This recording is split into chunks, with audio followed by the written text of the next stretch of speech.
Halo,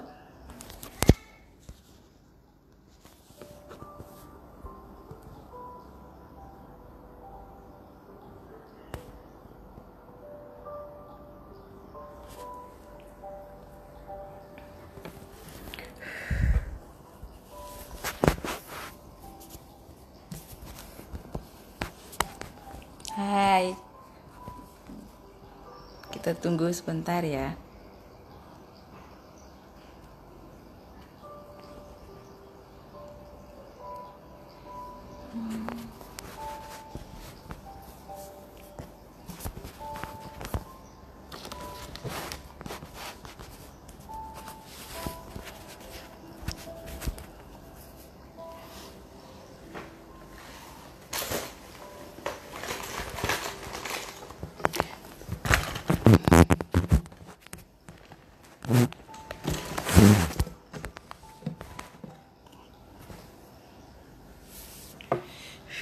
Halo semuanya, suaranya cukup terdengar? Apakah cukup terdengar? Ya, kalau cukup terdengar berarti masih dengan suara yang sama. Adalah merupakan program yang diadakan oleh Kids Coaching sebagai bentuk pelayanan terhadap masyarakat, juga kepedulian terhadap masyarakat, anak-anak special need, terutama anak special need dan keluarga. Nah, dalam bentuk program berbagi ini ada berbagai macam, ayah bunda. Ada ya, IG Live kali ini sudah ke-16, kita di tanggal Kamis 26 November 2020 kita mengambil tema kegiatan Sabtu Minggu bagi anak ASD untuk menunjang perkembangan. Ketika belum masa pandemi, kita pasti suka menunggu dan menantikan saatnya ketika mau weekend, mau liburan. Makanya kita sering mendengar finally, thanks God, finally is Friday. Bahwa kita begitu menunggu, menantikan ketika kita sudah mau liburan. Kita mau kembali dari rutinitas harian Senin sampai Jumat, mau dong kita mau liburan. Nah, biasanya kita lakukan di weekend. Nah, weekend itu pasti kita pengen sekali karena itu seperti di recharge, kita menghilangkan kesuntukan kebiasaan harian dan menyegarkan pikiran tentunya. Nah, ketika pandemi kan pasti kita akan pengen bosan di rumah, pasti kita akan jalan-jalan baik bersama keluarga. Nah, aku sih sendiri mengalami seperti itu. Jadi ketika weekend kita pasti akan seneng nih cari-cari tahu, cari info mau trip kemana, mau pergi kemana. Jadi seperti pengejar tiket promo biar bisa dapat jalan-jalan. Walau pasti itu melelahkan karena harus pindah ke tempat, harus traveling, harus segala perlengkapan yang dibawa dan sebagainya. Tapi itu tetap menyenangkan sehingga dibela-belain karena ada pengalaman yang menyenangkan, memperkaya hidup dan kepuasan batin. Nah, soal mengenai kepuasan batin menyenangkan itu kebutuhan bukan hanya kita aja, ayah ibu, bukan hanya kebutuhan orang dewasa, tapi anak-anak juga, termasuk anak-anak kita yang memiliki special need. Bahwa begitu mereka merindukan, menginginkan untuk bisa aktivitas yang menyenangkan dari aktivitas sehari-hari yang dari Senin sampai Jumat. Nah, aktivitas itu biasanya kita buat yang akan lebih rileks, lebih menyenangkan, yang tidak terlampau banyak menggunakan pikiran tapi have fun aja. Nah, kalau di pandemi ini pasti akan mengalami perbedaan yang jauh sekali berbeda yang kita akan lakukan di rumah saja. Kita jadi seperti ATM, 7 hari dalam seminggu di rumah, 24 jam dalam satu hari di rumah. Nah, menyenangkan yang akan mempengaruhi bukan hanya perkembangan yang moodnya anak, tapi juga perkembangannya. Saat ini kita mau ngambil topik kegiatan Sabtu Minggu bagi anak ASD karena ini akan ngebum buster buat anak, buat moodnya juga, buat emosinya juga, dan akan perkembangan. Ada banyak kegiatan yang santai, yang menyenangkan, itu juga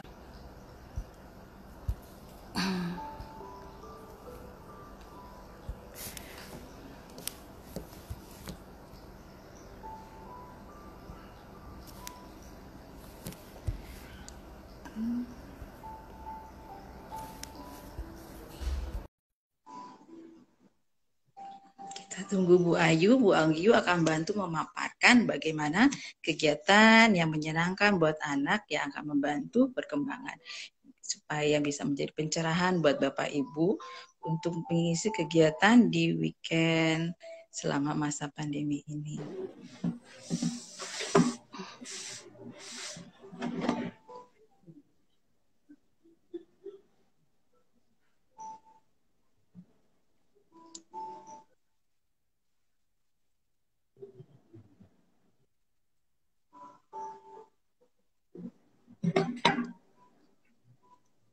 Masih koneksi, tunggu ya. Masih bisa untuk koneksi.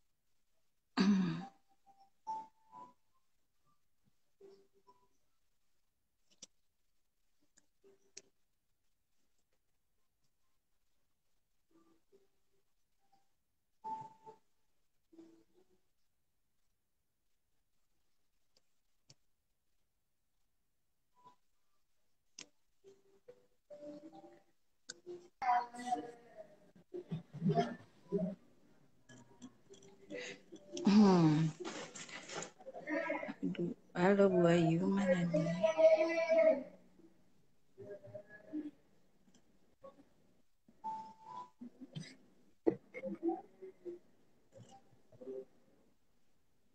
Belum berhasil, kita coba lagi ya.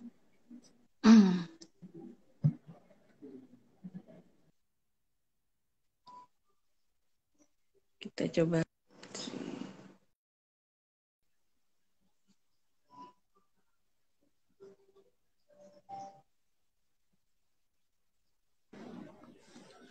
Halo Bu Ayu, apa kabar? Nanti baik. Maaf ya Bu, tadi sepertinya ada kendala sinyal, jadi agak susah untuk masuk. Iya, muter-muter dong. Ya, Nah, kita mau mulai IG Live kita hari ini di hari Kamis 26 November 2020 di part ke 16 dengan topik kegiatan Sabtu Minggu bagi anak ASD untuk menunjang perkembangan. Perkenalkan, nama saya Nancy sebagai moderator, sebagai office manager di KIS Coaching. Dibantu oleh narasumber psikolog KIS Coaching, psikolog anak dan remaja, Bu Ayu Asri. Bu Ayu boleh dipersilakan untuk pemaparan oke. materinya. Maaf. Ya, terima kasih Bu Nancy untuk sambutannya. Ini juga tadi sudah ini Bu ya, sudah mulai membahas tentang kegiatan-kegiatan yang bisa dilakukan, terutama pada kegiatan sebelum pandemi. Nah, di sini seperti yang tadi disampaikan Bu Nancy, bukan cuma orang tua aja yang harus menyesuaikan dengan situasi pandemi, tapi anak juga harus menyesuaikan. Nah, banyak hal sekali yang perlu disesuaikan, mulai dari bagaimana kita berinteraksi dengan orang lain. Jadi interaksi sosialnya memang ada yang harus disesuaikan.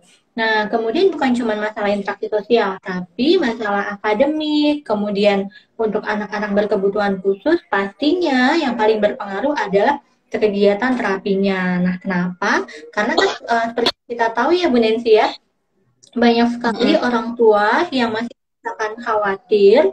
Jadi orang tua itu menarik anaknya nih.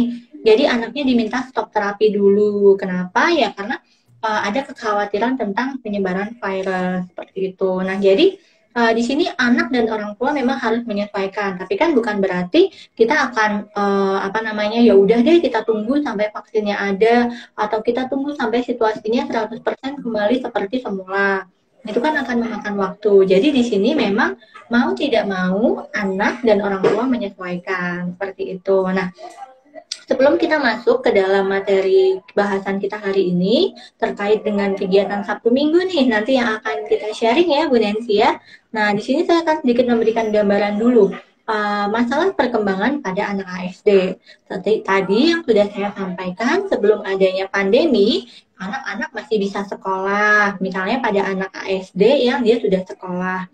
Kemudian anak-anak bisa terapi, kemudian ada kegiatan wisata Sabtu Minggu, atau misalnya kegiatan-kegiatan menyenangkan, berlibur, atau misalnya anak pergi ke suatu tempat, misalnya mengunjungi saudara atau kerabatnya seperti itu. Jadi memang sebelum pandemi kita merasa lebih bebas, anak-anak juga merasakan hal seperti itu. Nah, di sini yang menjadi catatannya adalah anak-anak ketika sebelum pandemi itu dia bisa melakukan eksplorasi nih Bu Nancy. Jadi misalnya lagi main di Kebun Raya Bogor, mereka bisa tuh jalan-jalan, kemudian misalnya melihat-lihat apa namanya bunga, tanaman, atau misalnya saat mereka ke kebun binatang, atau misalnya mereka berwisata ke suatu wahana, itu mereka bisa tuh yang namanya merasakan kebebasan untuk eksplorasi. Misalnya eksplorasi sensorinya, misalnya ketika mereka menyentuh, jadi taktilnya dapat stimulasi, atau misalnya mereka ketika melihat-lihat tanaman, kemudian bisa melakukan screening. Nah, itu kan juga termasuk salah satu eksplorasi yang bisa dilakukan dengan kondisi yang sangat menyenangkan ketika itu. Karena anak ASD itu juga tetap bisa merasakan bahwa, oh ini saat dia lagi happy, dia bisa eksplorasi dan sebagainya. Nah, di situ ketika orang tua berwisata atau misalnya pergi dengan anak atau misalnya sekedar pergi ke taman, itu kan ada suatu rutinitas ya Bu Nancy ya.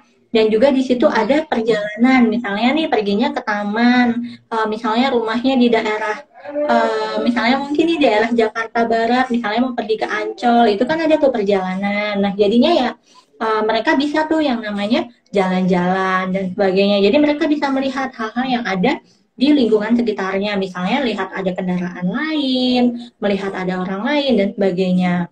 Nah, tadi kemudian setelah pandemi semuanya langsung berubah. Anak-anak pada banyak nih yang nggak ikut terapi lagi. Kemudian ada juga orang tua yang meminta anak untuk benar-benar stay at home. Jadi terapisnya juga belum bisa nih untuk home visit dan sebagainya. Jadi memang itu sangat berpengaruh ya nantinya ke dalam perkembangan anak. Nah, makanya nih kenapa kita perlu untuk menyesuaikan. Nah, apalagi Bu Nancy, anak-anak ASD ini ada beberapa yang memiliki kecenderungan untuk rigid. Jadi mereka itu sangat terpaku dengan rutinitas. Jadi untuk bisa ngebreak rutinitasnya itu akan di awal-awal pasti banyak sekali orang tua yang butuh proses untuk bisa apa ya, dari rutinitas pergi ke terapi atau rutinitas pergi ke sekolah itu dimulai dengan kita di rumah aja, benar-benar gak keluar, atau misalnya menghindari kegiatan-kegiatan sosial. Itu pasti akan sangat banyak sekali yang harus dilakukan oleh orang tua, dan di situ anak juga akan merasa yang namanya kok ada perbedaan ya, tapi mungkin dia nggak bisa tuh mengungkapkan.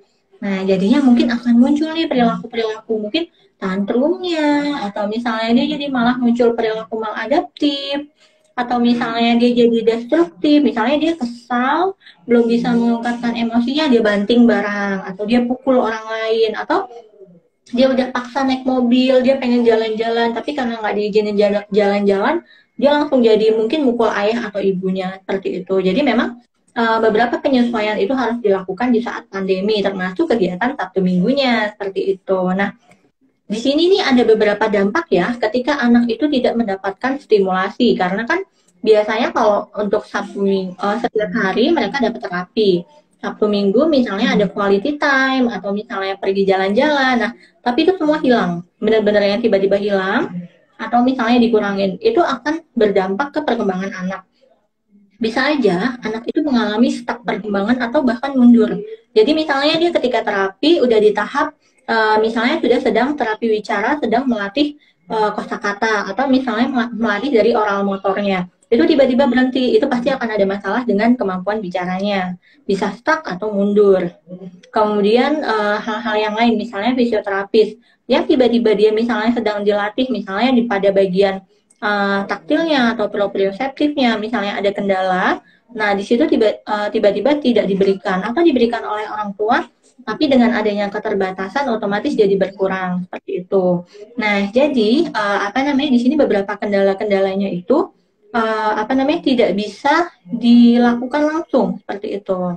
Nah, selanjutnya bisa juga terkait dengan masalah fisiknya. Bisa aja seperti yang tadi saya sampaikan, kemampuan atau misalnya kekakuan ototnya tiba-tiba muncul. Kemudian misalnya muncul kekakuan sendi, atau misalnya bisa juga ketahanan aktivitasnya berkurang seperti itu. Nah, jadi memang permasalahan-permasalahan fisiknya berdampak karena anak tidak mendapatkan terapi. Kemudian masalah mentalnya nih Bu Nancy, seperti yang tadi bisa jadi anak frustasi. Siapa kan ya yang nggak sedih atau stres tiba-tiba harus stay at home full gitu. Mungkin kalau orang tua atau kita mungkin copingnya bisa nih. Oh iya ya, ya udah deh kita mungkin apa namanya? Kita nonton film atau kita melakukan hal-hal yang kita suka, itu kan kita dapat copingnya. Atau misalnya kita mau tidy up nih, mau apa namanya? Mau beres-beres barang atau misalnya mau apa gitu. Kita punya tuh copingnya. Tapi kalau anak, terutama anak ASD, mereka akan kebingungan untuk copingnya. Jadi dia biasanya aku dapat rutinitas tiba-tiba itu hilang gitu. Nah, jadi memang itu yang akan jadi berpengaruh ke mentalnya. Makanya bukan berarti tidak melakukan apa-apa, tapi bisa dengan menyesuaikan. Jadi mungkin nih dengan memberikan kegiatan Sabtu Minggu ya Bu Nancy ya, yang akan kita bahas, itu bisa membantu orang tua untuk jadi lebih mendapatkan banyak inspirasi kegiatan seperti itu. Jadi itu Bu Nancy. Ya, ada. Untuk Bapak Ibu kalau ada pertanyaan boleh ditampilkan di komentar ya.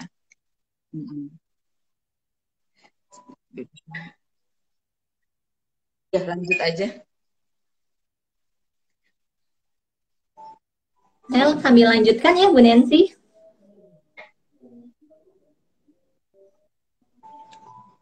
Halo, ya Bu Ayu. Oh ya Bu Nancy, saya sambil lanjutkan ya untuk materinya. Ya. Nah, jadi tadi kan memang ada beberapa kendala ya yang pastinya dialami oleh anak ASD dan juga orang tuanya. Nah, di sini kita ada beberapa solusi yang bisa dilakukan. Salah satunya adalah dengan memberikan kegiatan Sabtu Minggu. Nah, kegiatan Sabtu Minggu ini bisa diberikan dengan beberapa cara. Mungkin bisa ini kali ya, yang bisa terpikirkan adalah kegiatan di dalam rumah dan juga mungkin kalau kegiatan outdoor itu sangat terbatas. Jadi misalnya kalau kegiatan outdoor mungkin hanya sekedar di teras, kemudian di halaman, kalau misalnya ada taman di dekat rumah, atau misalnya ada jogging track, atau misalnya ada beberapa tempat-tempat yang mungkin tidak terlalu ramai yang bisa digunakan. Karena kan kita pasti khawatir ya kalau misalnya ada pandemi, kemudian anak beraktivitas seperti biasa. Nah, jadi di sini sebelum kita masuk nih kegiatan apa aja, kita pertama perlu menentukan dulu caranya. Nah, para ayah dan ibu bisa membuat jadwalnya. Misalnya nih jadwal kegiatannya dilakukan 1 minggu 1 kali. Dalam 1 bulan itu kan ada sekitar 4 sampai 5 minggu kan mau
anaknya mau main sepak bola, nggak apa-apa. Atau misalnya anaknya mau main sesuatu yang lain. Apakah misalnya nih dia pengen mainnya, pengen main bola bola sepak atau misalnya main voli gitu, bola, lempar tangkap bola dan sebagainya. Itu bisa disesuaikan. Jadi orang tua bisa bertanya ke anak permainan apa yang mau dilakukan. Jadi bisa dikasih pilihan.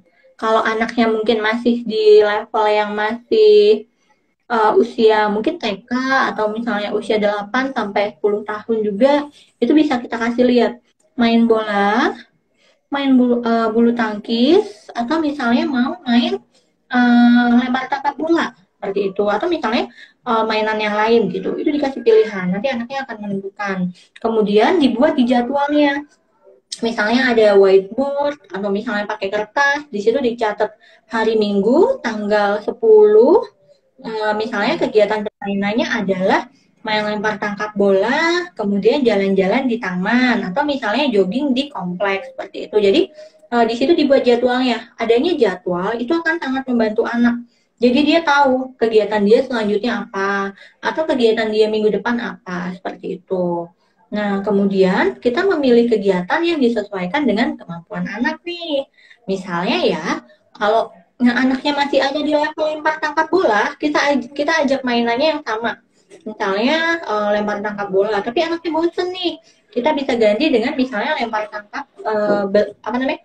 Barang lain yang mungkin sama teksturnya, misalnya bantal, atau misalnya dimodifikasi melemparnya dimasukkan ke dalam ring atau ke dalam kon atau misalnya ke dalam suatu tempat tertentu. Jadi kita sesuaikan. Jadi bukan ketika anaknya masih di tahap lempar tangkap bola, orang tua udah ngasih permainan yang lebih kompleks. Misalnya langsung diajak main bulu tangkis. Itu kan butuh koordinasi mata tangan, kemudian kaki dan semua gerak tubuhnya seperti itu. Jadi memang perlu disesuaikan.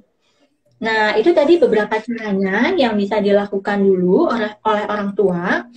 Yang pertama tadi membuat jadwal, kemudian kesepakatan permainannya, atau kesepakatan jadwalnya juga bisa, kemudian memilih kegiatan yang sesuai dengan kemampuan anak, seperti itu.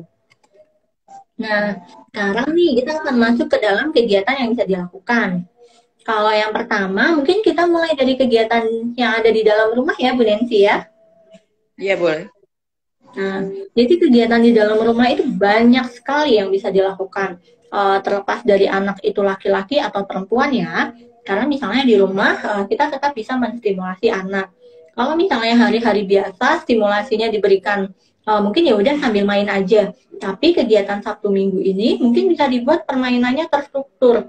Jadi ada aturannya. Jadi tetap ada yang namanya tujuan bermainnya seperti itu. Nah, mungkin misalnya nih bermain board game. Seperti yang kita tahu ya, board game itu kan kalau buat orang dewasa itu kan mungkin permainannya kompleks. Misalnya lebih kompleks dari monopoli lah ya, banyak sekali board game contohnya. Nah, tapi di sini kita akan memberikan board game ke anak.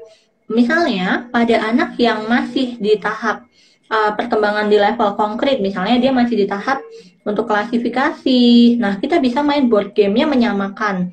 Misalnya loto ya, Bu Nancy, kita kan bisa pakai untuk misalnya loto menyamakan bentuk, atau misalnya loto menyamakan warna, atau misalnya menyamakan dari gambar gitu. Jadi anak di situ melatih visualnya. Oh dia ngelihat, oh iya ya kalau misalnya dia ngelihat apa namanya ada gambar apa tuh gambar misalnya gambar kucing gitu, nanti dia bisa samain, dia bisa ngambil kucing. Nah ketika dia ngambil dengan cara pinching seperti ini, itu motoriknya juga terasah, motorik halusnya dia letakkan. Nah di situ ada koordinasi mata dan tangannya seperti itu. Nah misalnya bentuk dan sebagainya. Nah dari board game ini kan tadi misalnya untuk anak yang levelnya masih konkret ya, terlepas dari usia berapapun itu pada anak ASD. Bisa juga kalau anaknya udah mulai dewasa nih, udah mulai remaja. Nah, kita bisa kasih permainan yang lebih menarik lagi. Misalnya kita ajarkan untuk bermain apa namanya ular tangga tuh yang paling sering. Mungkin kalau anak perempuan bisa juga diajarkan bermain dakon. Jadi kan di situ ada koordinasi motoriknya ya, dia harus pegang biji-bijian, kemudian ditaruh satu-satu, dia harus hitung, dia harus perhatikan, dia harus menunggu giliran. Ada yang namanya aturan-aturan seperti itu. Nah, pastinya aturannya perlu disampaikan ya ke anak kalau misalnya permainan itu adalah permainan yang baru. Kenapa? Karena pastinya kalau misalnya nggak disampaikan aturannya, nanti anak bisa bermain sesuai dengan keinginannya. Misalnya tiba-tiba dimainkan sendiri. Nah, kalau pada anak remaja, biasanya kita bisa mencoba memodifikasi permainan. Misalnya ular tangga. Kalau misalnya mau dibuat ular tangga di luar rumah juga bisa. Nah, jadi ini balik lagi mau kegiatan di dalam atau di luar rumah. Kalau di luar rumah mungkin ada halaman atau misalnya ada teras depan. Nah, di situ nanti main ular tangganya pakai apa namanya semacam matras yang mungkin di situ bisa ada puzzle hurufnya. Jadi matras puzzle huruf itu atau matras puzzle angka disusun misalnya sampai 20. Jadi anak itu yang akan jadi pionnya. Jadi dia akan melompat atau misalnya cara bergeraknya dengan melompat ya, melompat satu kaki. Atau misalnya dengan cara lompat kodok seperti itu. Jadi memang dimodifikasi. Nah, kalau para orang tua ini kan pasti biasanya ini ya harus cari tahu nih gimana sih caranya modifikasi permainan. Nah, mungkin di sini dengan kami bisa sedikit sharing apa yang bisa dilakukan, atau nanti orang tua mungkin juga bisa bertanya kepada apa namanya orang tua yang lain atau misalnya sambil Google apa buka Google seperti itu. Jadi ya beberapa kegiatan itu masih bisa dilakukan dan disesuaikan. Mau di luar rumah bisa, di dalam rumah bisa. Misalnya mau main board game-nya di halaman, bisa aja sambil apa namanya sambil dikasih karpet atau alas seperti orang piknik gitu. Itu juga bisa. Jadi memang tergantung sama ayah dan ibu. Karena memang permainan board game itu permainan yang banyak memberikan stimulasi kognitif. Kenapa? Karena misalnya dia melatih untuk melihat. Kemudian dia mengidentifikasi ini ada tadi itu diminta untuk ditempel atau disamakan bentuknya atau misalnya kita buat kelompoknya. Di situ anak akan berpikir. Nah, dengan dia berpikir, dia bisa melakukan sesuatu yang sesuai dengan aturannya. Itu sudah sangat bagus gitu. Jadi kemampuan kognitifnya terasah. Kemudian tadi manfaatnya juga nih, tadi misalnya anak mengenal aturan, anak jadi tahu misalnya bergiliran, menunggu, kemudian juga tahu, oh iya ya kalau misalnya nunggu tuh benar-benar harus diam, bukan nunggu sambil pegang-pegang mainannya, atau misalnya lagi main dakon, dia nunggu sambil mainan biji-bijiannya, seperti itu. Jadi memang kita akan melatih banyak sekali ya aspek perkembangan dari anak. Seperti itu. Nah, kalau itu kan tadi beberapa permainan board game ya, tapi misalnya minggu ini kita mau main board game, minggu depan kita main yang lain nih. Misalnya apa? Kalau misalnya anak punya ketertarikan atau minat tertentu, itu bisa. Misalnya melukis, menggambar, atau misalnya bermain dengan cat air. Kalau mungkin sudah apa ya, sudah semakin pinter anaknya, sudah banyak kemampuannya, mungkin dia bisa diajarkan melukis.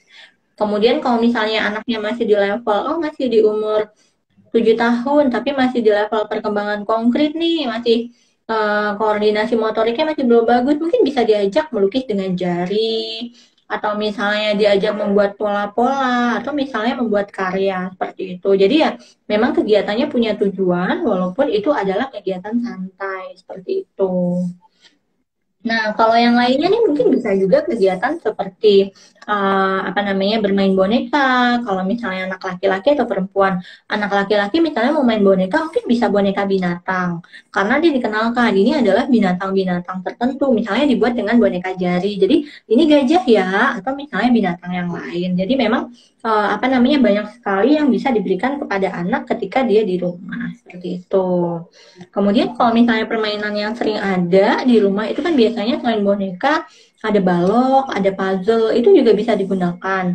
Misalnya mau dikreasikan dengan ada aturannya nih, misalnya ngambil balok, habis itu jalannya mengikuti garis. Nah, nanti kita susun ya baloknya di ujung sana.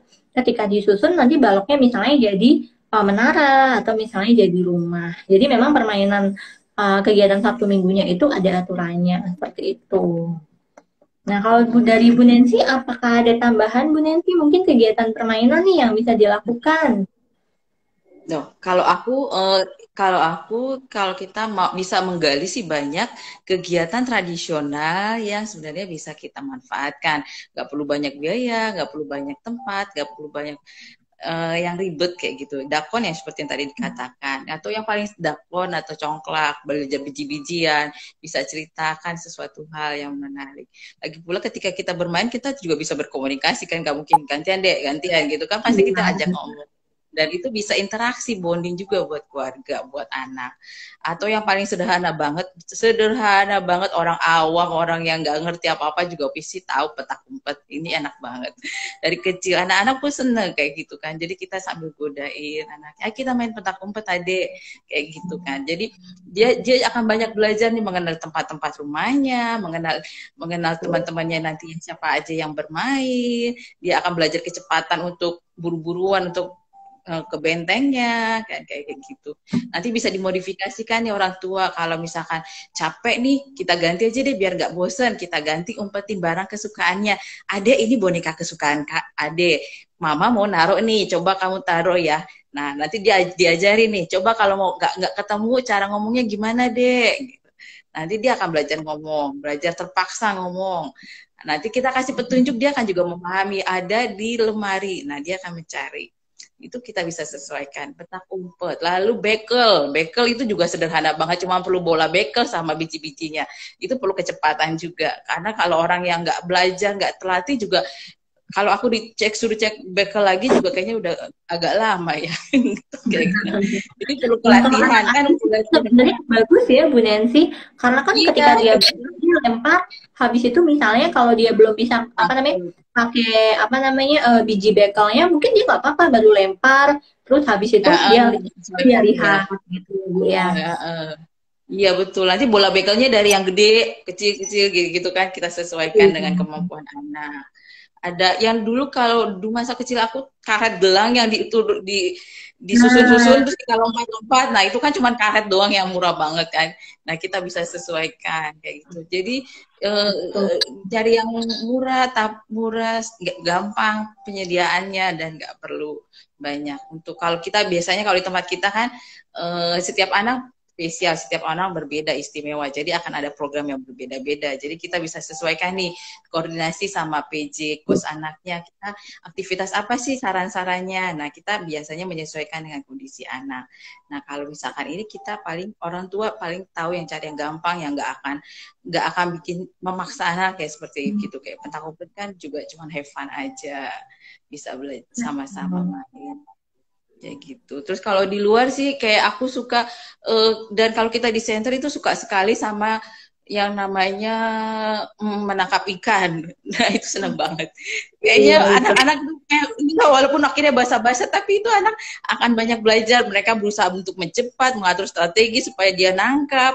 Nanti dia bisa belajar sensori licinnya ikan, bau-bau amisnya si ikan, kayak gitu. Terus mindah-mindahin, kayak gitu. Terus berebutan dia belajar untuk sabar, lebih cepat dari gerakannya ikan. Itu kan juga menyenangkan. Jadi bisa dilakukan walaupun tempatnya nggak besar, juga kita bisa di kamar mandi atau di mana yang kita bisa. Atau misalnya pakai bak ini ya Bu Nancy ya, akan banyak tuh yang kayak bak yang cukup besar atau misalnya bak tiup gitu. Saya sering tuh misalnya ngelihat orang tua sekarang sering banget misalnya anaknya berenang atau berendam di depan rumah, di halaman rumah. Jadi pakai semacam bak tapi yang ditiup itu, bak yang ditiup terus nanti kemudian diisi air. Nah, itu kan misalnya dari situ anak juga bisa lebih refresh ya. Misalnya ya kita sesuaikan juga ya. Misalnya kalau anaknya udah umur 9 tahun mungkin ukurannya yang lebih besar baknya seperti itu. Jadi misalnya di situ mau dikasih ikan, kalau memang anaknya mau dan berani nggak apa-apa. Nanti kita tangkap ya ikannya. Atau misalnya mau dikasih bola, kemudian diminta untuk ngambil bolanya atau dimasukkan kemana, itu kan juga akan sangat menyenangkan dilakukan oleh anak dan praktis juga seperti itu. Kita sesuaikan nih, kita tambahkan, anaknya udah gede, kita tambahin deh pengetahuan. Adek, ikan itu tinggalnya di mana loh? Kita bisa aja ngobrol kan di air. Ikan itu nih warnanya apa nih? Kayak gitu kan. Jadi kita bisa sesuaikan kemampuan anak. Jadi tetap terus berkembang kemampuan anak. Nah, kalau udah selesai menangkap, nah ikan ini pengen hidup bebas. Kita udah balikin nih ke tempat kolam yang lebih besar supaya anak ikannya bisa hidup dengan nyaman. Jadi kayak belajar tapi nggak terasa belajar karena bermain dan menyenangkan kan. Iya, dan lagi kegiatan itu akan dilakukan di Sabtu Minggu. Anak pasti setelah mungkin dari hari Senin sampai hari Jumat dia terapi online atau misalnya ada kegiatan belajar online pada anak SD ya.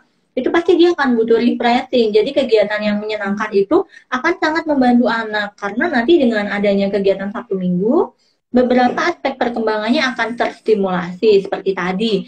Orang tua bisa loh bonding sama anak, orang tua bisa memberikan misalnya ketika anak berhasil memberikan apresiasi. Nggak apa-apa misalnya apresiasinya, oh kakak hebat ya, atau misalnya dengan tanda jempol, seperti itu. Karena anak akan merasa dihargai. Nah, itu juga melatih kepercayaan dirinya. Jadi sebenarnya kegiatan-kegiatan yang dilakukan oleh ayah dan ibu di rumah ketika kegiatan itu diberikan misalnya dengan ada apresiasi, dengan ada aturan, dengan menyenangkan, itu anak pasti akan mendapatkan banyak manfaatnya karena beberapa aspek perkembangannya ternyata malah jadi meningkat ya. Anaknya jadi lebih percaya diri, lebih berani nih. Misalnya biasanya kalau misalnya di terapi dia tuh malu-malu atau misalnya dia banyak penolakan.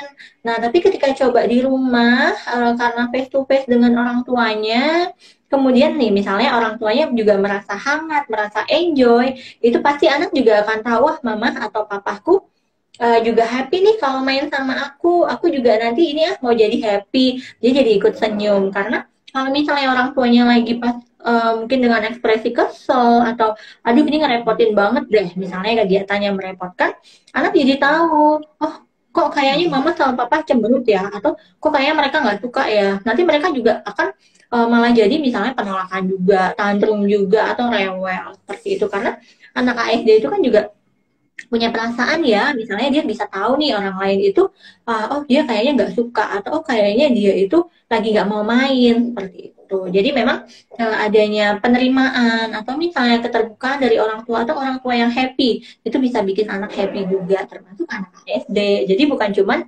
anak-anak normal atau anak-anak pada umumnya, seperti itu. Happy parents, happy kid.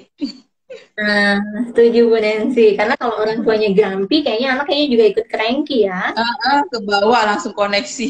Makanya kita semua mulai hari dengan happy, syukur. Biar enjoy jalanin hari, anak juga ke bawah gelombangnya sinyal kita. Karena walaupun dia nggak ngomong, dia juga bisa baca ekspresi kita, tatapan mata kita. Walaupun kita happy, tapi kita nggak ekspresif. Pasti kalau happy pasti terekspresifkan kan, mata juga boleh cerah, kita senyum. Nah, kalau kita ini kan nggak ngomong aja kayak udah kebawaan. Ya kayak kita aja ya, orang diem aja nggak cemburu, kita udah bawaannya udah males aja. Tapi kalau happy, senang kan anak juga ikut. Ikutnya. Betul sekali Nancy. Nah, oke, tadi kita banyak sekali ya Bu ya membahas kegiatan-kegiatan yang bisa dilakukan.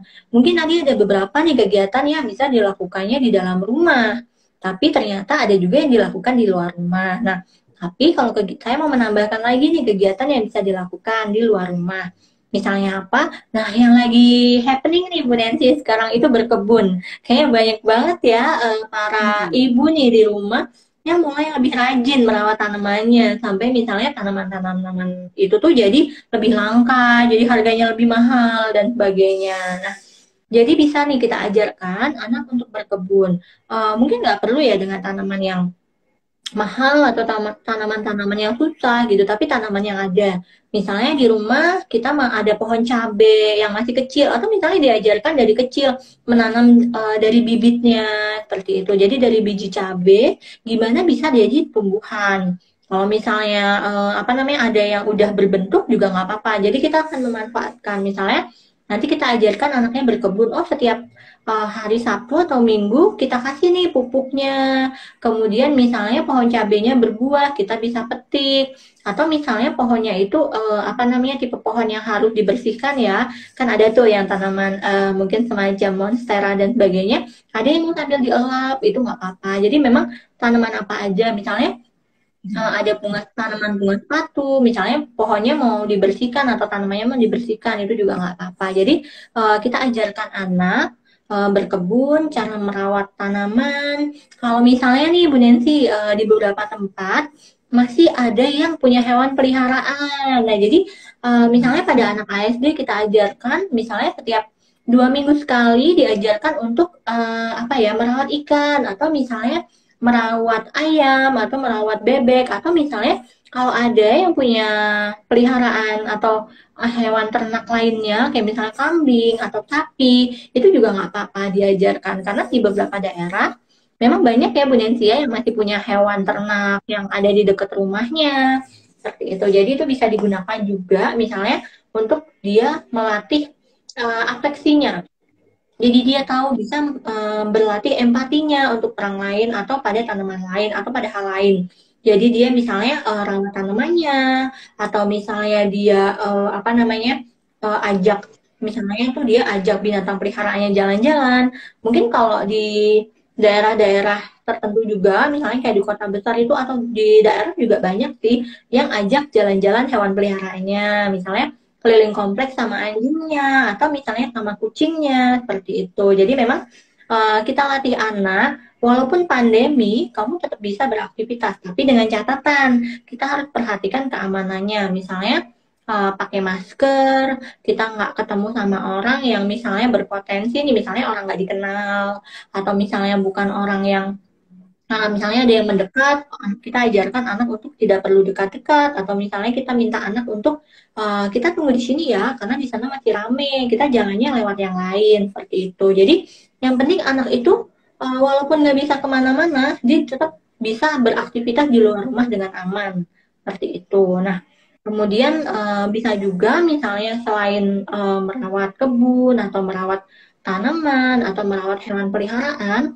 itu mungkin bisa juga dengan kegiatan yang lain, eksplorasi di luar rumah. Misalnya ketika di rumah itu ada halaman kecil yang bisa dimanfaatkan, itu kan misalnya ada rumput-rumput ya Bu Nancy ya. Nah dari rumput-rumput diajarin aja kayak mungkin bahasanya earthing ya, membumi gitu. Tapi kita ajarkan anak itu untuk bisa apa namanya dia merasakan oh kakinya menyentuh rumput. Ketika kakinya menyentuh rumput itu ada bagian sensorinya yang terlatih. Misalnya pada area taktilnya. Oh iya ya, jadi dia tahu tekstur rumput itu mungkin agak geli-geli kasar gitu. Beda sama tekstur yang apa namanya? Tekstur lantai atau tekstur kertas. Jadi memang di situ kita latih anak bisa banyak sekali yang digunakan. Kalau misalnya nggak ada rumput atau misalnya oh mau agak pakai tanah nih, nggak apa-apa karena di situ ada tekstur juga yang bisa dirasakan sama anak. Karena anak ASD itu kan masih ada beberapa permasalahan sensori ya, otomatis kan jadi ada beberapa kendala yang misalnya pada area taktilnya atau proprionya dan sebagainya. Kalau misalnya terapinya belum bisa full time, itu kan otomatis bisa tuh ngerasain dulu deh terapi di rumah atau misalnya ngasih kegiatan tapi itu juga bermanfaat seperti itu. Iya, merawat binatang peliharaan jadi juga belajar bertanggung jawab sama si anaknya. Dia harus Betul. bukan hanya cuma bisa minta beliin anjing, minta beli punya dogi, punya cat, tapi nggak diapa-apain atau cuma dijailin.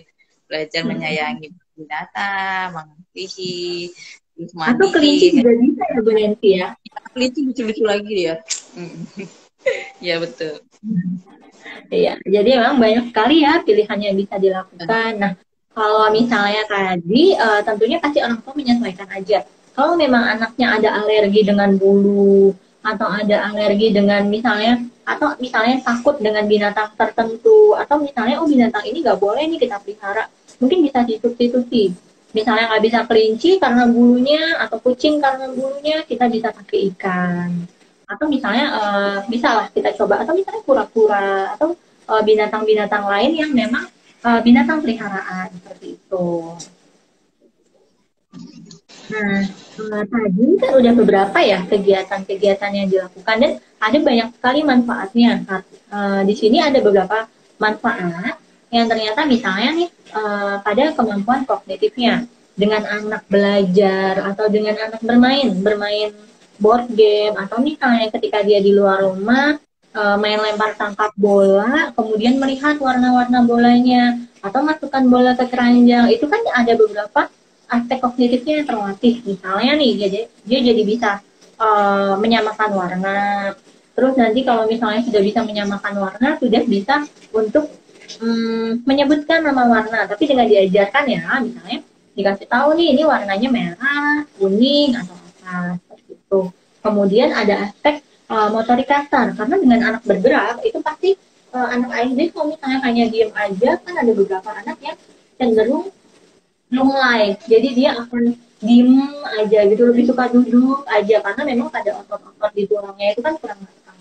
Jadi diajak untuk bergerak, misalnya berjalan, lempar tangkap, atau misalnya meniti di atas titian dan sebagainya.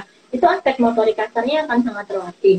Kemudian kalau misalnya dia melempar tangkap bola, kemudian menulis, atau misalnya melukis, atau misalnya bermain board game dan sebagainya, itu ada aspek motorik halus yang terlatih karena anak bisa jadi pinching, anak bisa menempelkan dan sebagainya, atau bisa menggerakkan jari-jari tangannya seperti itu. Nah, kemudian dari sosial emosinya nih Bu Nancy, dia akan jadi punya akan terpenuhi lah, sedikit terpenuhi kebutuhan sosialnya karena dia bisa main sama orang lain. Ketika main sama orang lain, dia bisa tuh berinteraksi, misalnya walaupun belum bisa berbicara secara lancar, mungkin dia tahu ada orang lain yang main sama dia. Nah, itu pasti juga akan sedikit memenuhi kebutuhan sosialnya seperti itu. Kemudian dari aspek sosial emosi lainnya, ada yang namanya bonding antara orang tua dengan anak. Kenapa? Karena tadi mungkin biasanya orang tua, ya udah deh, anaknya terapi aja. Nah, kali ini harus di rumah aja. Jadi mau nggak mau, orang tuanya membackup terapinya. Seperti itu. Jadi, nah anaknya ada kedekatan dengan orang tuanya. Seperti itu. Misalnya, pagi sampai sore sama ibunya pada saat kegiatan Sabtu Minggu yang benar-benar full time, karena ibunya kan mungkin juga Sabtu Minggu libur gitu ya. Jadi bisa tuh dengan kegiatan-kegiatan tadi akan membentuk bondingnya seperti itu. Nah, bukan cuma antara orang tua dengan anak, tapi bisa juga antar saudara. Jadi nih, misalnya ada kakaknya yang ASD, adiknya tidak ada gangguan-gangguan lainnya. Nah, kita bisa ajarkan adiknya untuk berempati ke kakaknya, tetap menyayangi kakaknya, ya nggak apa-apa. Kakak seperti ini ya memang kakak bukan bukan sakit, bukan apa. Kakak memang berbeda dari kita, tapi kakak tetap sama-sama manusia. Kakak juga boleh disayang, berhak disayang dia. Nah, kita main sama-sama ya. Nah, itu kan misalnya dia kesel nih, adiknya kesel sama kakaknya. Nah, itu bisa dengan kegiatan Sabtu Minggu kita latih approach mereka. Jadi, kalian main sama-sama ya, misalnya jadi tim, atau misalnya mainnya main sama-sama, seperti itu. Jadi ya, ada bonding antara anak ASD dengan saudaranya, seperti itu. Seperti itu, Bu Nancy. Ya.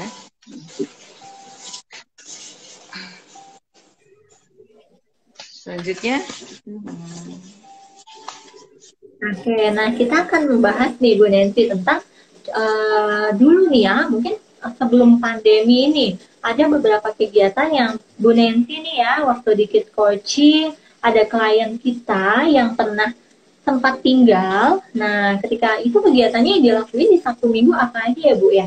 Karena kalau misalnya Senin sampai Jumat kan dia terapi. Nah, Sabtu Minggu kegiatan apa nih? Mungkin Bu Nancy bisa sharing ke kita semua.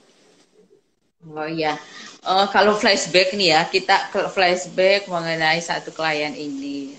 Kita seperti kita awal kan kita bilang kita harus program itu harus khusus untuk anak itu. Jadi kita lihat dulu anaknya itu datang ASD, badan masih belum bisa nonverbal, belum bisa bicara. Jadi kalau komunikasinya kita nggak bisa paham, jadi dia masih mencakar. Jadi ya kita seperti sudah terbiasa ketika mendapat cakaran karena kita belum memahami dia mau bicara apa, dia mau ngomong apa. Nah, tapi kalau dia kan udah aktivitas dari Senin sampai Jumat di center, tinggal di center, aktivitas di center, ya itu pasti udah mumet banget, bosan banget kayak to the max ya. Di situ-situ aja nggak bergerak. Nah, lalu dia pasti akan menyenangi ketika diajak jalan. Ketika diajak jalan dia senang, terus moodnya bagus. Jadi kita berpikir bahwa ini Sabtu Minggu, ini dia harus ada aktivitas, harus wajib, kudu, must, gitu, have to, dia harus ada kegiatan. Nah, ketika belum pandemi, ya pasti kegiatan yang kita coba di luar biar dia bisa explore. Dia tidak tinggal di Jakarta, jadi dia tidak tahu Indonesia kan. Lalu kita mengenalkan karena anak kita kita lihat dulu perkembangan anaknya. Anaknya itu masih belum, karena awal-awal jadi nyari aman dulu dong. Nyari aman dulu biasanya aku kemarin pertama kali ya ke mall. Diingatkan bahwa di Kan tempat ya Ibu ya. terbuka yang tempat terbuka hijau. Jadi jangan di mall yang gitu. Tapi aku ngambil di mall hanya kita ngambil di tamannya. Jadi kita jalan-jalan di taman, dianteri pakai mobil. Jadi kita lihat dulu pelan-pelan. Nah ternyata bagus nih, dia senang, dia enjoy jalan-jalan, lalu makan kita di food court, lalu dia bawa makanan dia, kita bawa makanan kita. Kita pesan karena biar bisa duduk dan dia makanan dia. Dari situ dia banyak belajar juga. Dia belajar bahwa dia boleh makan sama-sama, tapi dia belajar untuk menerima bahwa makanannya berbeda dan tidak boleh ikut makan. Dia kadang-kadang bukain, tapi dia cuma cium, tapi dia nggak makan. Dan dia belajar untuk mengenal lingkungan. Wah ternyata bagus nih perkembangannya. Kita coba lagi tantangan berikutnya. Kita cari tempat yang nggak begitu bersih. Jadi kita ngambil kayak model di Kotu dong, tahu dong, nggak ada AC kan. Nah udah nggak ada AC, kita coba dikasih terus makanannya itu, dan nggak ada juga tempat food court yang nyaman. Jadi kayak aku akalin beli di minimarket, kita beli itu, dia makan di luar. Nah dia belajar nih bahwa tidak semuanya fasilitas bagus, dia harus makan di tempat yang nggak ada AC yang nyaman. Terus kamar mandi. Nah kamar mandi kan kalau kita harus tahu itu kamar mandi itu harus nyaman, bersih dan enak. Nah aku ngakalin kadang-kadang kita pergi ke museum, walaupun pasti dia belum mengerti, nggak paham juga tuh sama museum, galeri, benda seni segala macam. Tapi di situ aku dapat keuntungan, cuma bayar 5.000, aku bisa pipis, aku bisa jalan-jalan, foto-foto, anak seneng, modal murah. Jadi anak-anak, jadi kita boleh ke kamar mandi kan, kita nggak pakai bayar. Jadi kita bisa ke kamar mandi, istirahat, nyari adem, lalu kita bisa itu. Terus udah bisa meningkatnya anaknya, kita akan banyak belajar. Dari awalnya kita naik mobil pribadi, terus pakai supir aja yang diantar, tapi kita kenal, lalu berikutnya naik, kita coba yang pakai taksi online. Taksi online dia harus belajar menyesuaikan tantangan berikutnya, karena orangnya kita nggak kenal. Dia harus duduk di depan, dan kadang-kadang ya ada aktivitas tapi tidak mengganggu, karena dia bisa beradaptasi, karena nggak pernah selama aku jalan supir menggerutu, cuman dia memang mungkin akan tahu ada perbedaan ketika ada gerak-gerakan yang nggak umum, tapi selama itu dia bisa menyesuaikan dengan baik. Lalu naik taksi. Nah, taksi online kan juga kita nggak mungkin yang kayak mama dijemput ya, supir jemput ya. Enggak, kita harus sabar nih, nunggu belum dateng. Dia harus belajar nih nunggu kesabaran, mobil belum dateng. Dan nunggunya juga bukan di tempat yang nyaman dong. Kadang-kadang kan nunggunya di halte atau nunggunya di tempat seberang. Nah, dia akan belajar juga kayak gitu. Dia akan belajar nunggu, ngantri, belajar ngantri, dan banyak hal yang bisa dia pelajarin. Dan ketika aku mulai belajar ngajarin dia naik sepeda lagi, dia udah bisa sepeda cuman belum bisa. Tapi ketika pertama kali di Kotu, terus dia naik sepeda, diboncengin, kita coba yuk dia naik sepeda, dia seneng. Nah akhirnya mulailah kita ngajar sepeda. Jadi mulai pencetus pertama kali lagi kita belajar sepeda karena di Kotu tuh, ketika naik sepeda ongkel ya, terus dia seneng, terus dia mau belajar, ya udah berarti kita hajar, kita jalanin, kita naik sepeda, dan dia suka. Dan itu akhirnya tantangan yang berhasilan, yang akhirnya ke bawah pas dia balik, ya dia udah bisa naik sepeda setelah dari situ. Tantangan lagi kita coba, wah udah bisa naik taksi online, kita coba nih naik Transjakarta, naik Transjakarta ngantri, nunggu, panas, nah ada kayak gitu. Terus kadang-kadang nggak duduk, aku bilang, aduh berharap ada yang ngasih duduk, tapi nggak ada, tapi dia tetap semangat, dia tetap nggak komplain, dan dia tetap sabar. Itu tantangan dia berhasil. Jadi ada banyak hal yang dia pelajari ketika saat itu. Jadi dia bisa mengenal banyak hal. Terus Car Free Day juga murah banget, nggak pakai biaya, cuma jalan-jalan, muter-muter. Dia belajar banyak hal juga. Karena terus kita kan nggak, kadang-kadang makannya cuma pengen dong nyobain makanan yang di lesehan. Nah dia makan juga tuh bisa sosialisasi, dia bisa beradaptasi. Ketika di Car Free Day nggak ada kamar mandi, repot nih. Nah kira kita cari di minimarket, di minimarket tahu dong kan nggak semuanya duduk, sedangkan dia nggak bisa duduk. Nah PR, jadi berarti kita harus mulai latihan untuk jongkok. Jadi ketika kita dapat tantangan, kita tahu berarti dia harus sabar, dia harus belajar jongkok, dia ini kayak gitu. Jadi dia belajar jongkok, dan di situ dia bisa. Dia jadi adaptasinya semakin meningkat. Dia beradaptasi ketika banyak orang, harus belajar sabar, harus nggak semuanya bersih dan semuanya terkendali, nggak semuanya menyenangkan. Dan itu banyak betul memperkaya hidup dia juga. Jadi dia nggak pernah ya setiap ketika keluar dia jadi emosi atau kira tantrum atau apa, karena dia memang dia membutuhkan, dia menikmati semuanya itu. Dan jadi Sabtu Minggu salah satu hari itu pasti harus ada jalan. Minggu ketika udah capek ya paling aku akalin Sabtu udah jalan ya, C. Jadi kita mulai habis aktivitas istirahat, aku tinggalin aktivitas yang dia suka mewarnai. Jadi aku tinggalin mewarnai itu kita rebahan ya. Kalau anak-anak itu kan energinya lebih besar daripada kita ya, tenaganya lebih kuat. Kita udah capek dengan kegiatan, kita udah capek dengan kegiatan tidur ya. Terus kita pikir kita masih pengen tidur, tapi itu anak masih belum mau tidur. Tapi aku udah sediain nih, ada mewarnai, jadi dia langsung bangun, dia ngerjain. Terus aku tahu kegiatannya gini-gini, oh nggak apa-apa, aman, terkendali. Jadi kita harus siapin tips-tipsnya nih, kalau misalkan tenaga kita cuma cukup sampai segini, apa ya alternatif lainnya? Ya berarti aku sediain yang dia suka, mewarnai, disiapin alat-alatnya.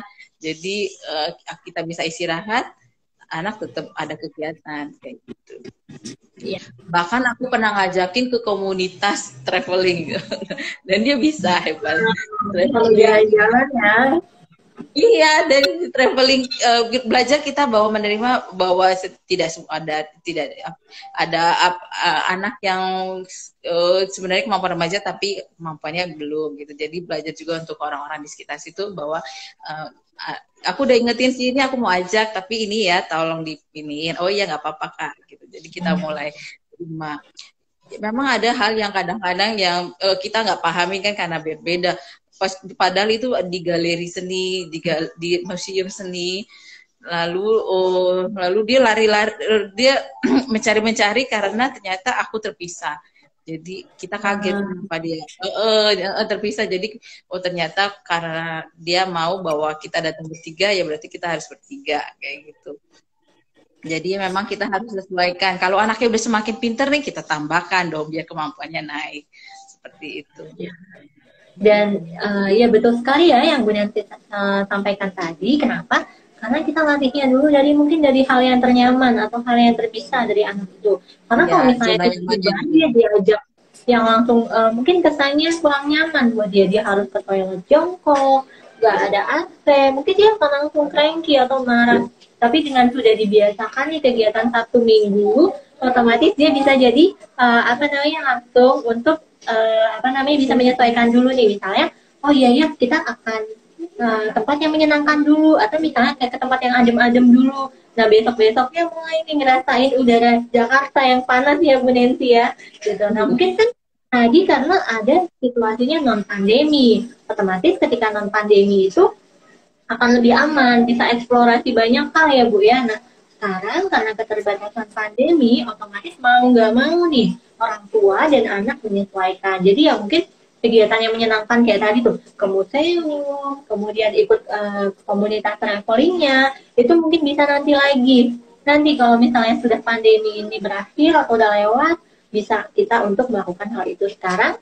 Ya mungkin bisa kita lakukan adalah kegiatan-kegiatan kalaupun harus outdoor, ya kita protektif seketat mungkin. Karena kan juga pasti orang tua tidak ingin ya kalau misalnya anaknya sakit atau misalnya orang tua ikut sakit juga. Seperti itu ya Bu Nancy ya. Karena tadi ketika saya dengar ceritanya menarik sekali nih, bisa jalan-jalan. Itu kayak wah ternyata kita pernah ya mengalami fase-fase seperti itu yang menyenangkan, bisa jalan-jalan, bisa bebas eksplorasi. Karena buat anak bisa bebas eksplorasi itu suatu hal yang sangat penting, sangat menyenangkan. Karena dia bisa explore, bisa lari bebas ke sana kemari, bisa explore tempat, suasana, tekstur, benda, dan sebagainya.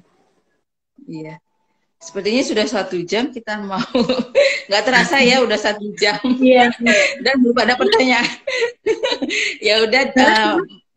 Memang tema hari ini mungkin nggak banyak pertanyaannya Bu Nancy, karena kan memang tema-tema gitu ya.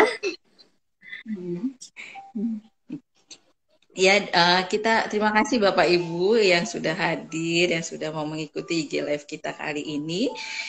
Semoga apa yang kita paparkan hari ini boleh bisa bermanfaat, bisa menjadi pencerahan buat Bapak Ibu bahwa begitu pentingnya kita melakukan aktivitas di weekend seperti yang sudah dibahas tadi, bisa meningkatkan kemampuan konektif, bisa membuat emosinya juga, mempernikatkan kemampuan motorik, kasar halus, sensori dan sebagainya. Dan itu akan menyenangkan bukan hanya buat anak-anak, tapi juga buat orang tua bonding. Ketika pandemi kita bukan hanya mengeluh kenapa kita harus di sini terus, mungkin ini merupakan rencana Tuhan bahwa kesempatan kita untuk belajar bersama-sama melengkapi diri supaya saling akrab di rumah. Rumah saat ini bukan hanya sebagai istanaku sekarang rumah sudah bertambah. Rumah adalah sekolahku dan tempat bermainku. Jadi Dan mari tempat kita terapi jadikan juga Nancy. tempat terapi juga. Dan mami-mami bukan hanya orang tua, sekarang jadi guru juga. Jadi biarkan kesempatan ini yang dikasih Tuhan untuk digunakan dengan baik-baik, bahwa kita mau menggunakan untuk mengakrabkan, mendidik, dan memberikan anak-anak supaya menjadi terbaik, menjadi berkembang. Terima kasih sekali lagi untuk kehadiran Bapak Ibu. Jika ada pertanyaan boleh menyusul, boleh. Terima kasih semuanya. Terima kasih Bu Ayu. Ada tambahan kan Bu Ayu? Sudah cukup Nancy. Ya, terima kasih semua.